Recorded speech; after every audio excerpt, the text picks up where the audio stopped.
కుంభరాశి కాలచక్రంలో 11వ రాశి ఈ వారం ఎలా ఉండబోతుంది తెలుసుకోండి. బాగుంది. ఈ వారం మీకోసం బాగుండబోతుంది. అనిపించవచ్చు బాలేదండి, మనసు చాలా ఘోరంగా ఉంది, అసలు అర్థం అవ్వట్లేదు, చిన్న చిన్న వ్యవహారాలకు కోపం చాలా వస్తుంది, భయం చాలా పెరుగుతుంది. ఎలా బాగుందంటే ఈ వారం గ్రహాల మార్పు జరగబోతుంది. ఈ వారం గ్రహాల మార్పు జరగబోతుంది. సో ఇది మీకోసం బాగానే ఉంటుంది.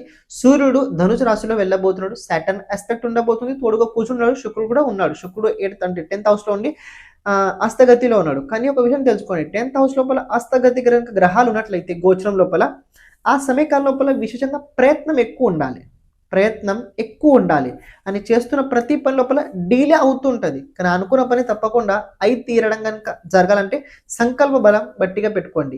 ఈ వారం బాగుంది. మళ్ళీ చెప్తున్నా, కుంభరాశి వారికి ఈ వారం బాగానే ఉంది. సొల్యూషన్స్ దక్కే అవకాశం ఉండబోతుంది.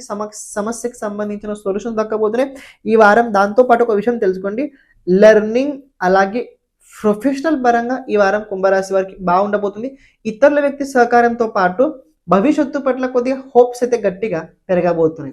ఈ వారం కుంభరాశి వారు చేయాల్సింది ఏంటంటే ప్రతిరోజు దుర్గా అష్టోత్తర శతనామ స్తోత్రం తప్పకుండా చదవండి. శుక్రవారం అంటే అమావాస్య రోజు ప్రత్యేకంగా మీరు చేయాల్సింది ఏంటంటే ఎవరైనా పేదవాళ్ళు ఉన్నట్లయితే వాళ్ళకి ఎంతో కాస్త కొద్ది తీపి పదార్థం పంచడానికి మీరు ప్రయత్నించండి.